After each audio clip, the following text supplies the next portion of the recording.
miyani ichki bosimini oshib ketishi qanaqa kasallik va qanday paydo bo'ladi?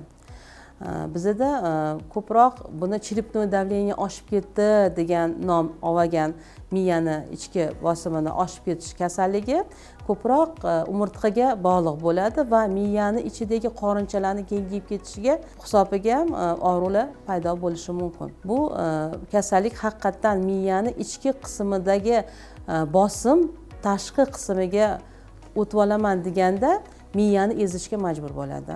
Miyani ichida joylashgan qorinchalar, yonida joylashgan gipofiz, ko'z tublari, quloq taraflari dimoqlarimizga tarqab boshlaydi va shuni hisobiga kuchli bosim, siqish bosimini kuzatish mumkin bo'ladi.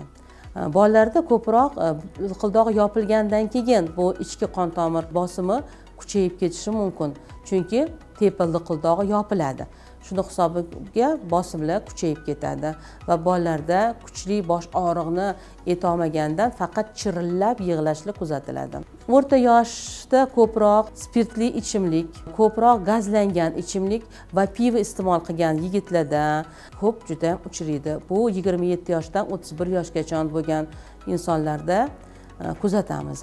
40 yoshdan katta bo'lgan insonlarda turmush tarzlariga qarab miyada qon aylanishi buzilgani hisobiga qon bosimlari ham ichki qon bosimi ham tashqi qon bosimlari oshib ketishi mumkin. Keyinchalik ishemik holatlarga ko'proq bog'lanadi va 70% miyada ishemik holatlar kechayotgan insonlarda ichki qon bosimi ko'p uchraydi.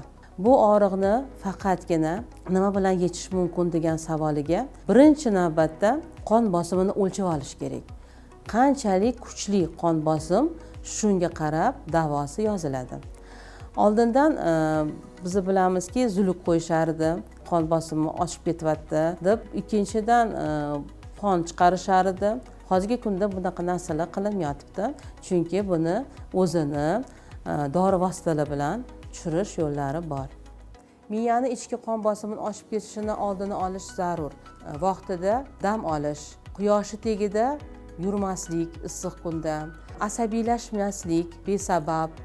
Asabiylashganda ham iloji boricha e'tibor berib sog'lig'iga keyinchalik murojaat qilib davolanishi deb bilaman. Kasallikni davolagandan ko'ra uni oldini olgani yaxshiroq.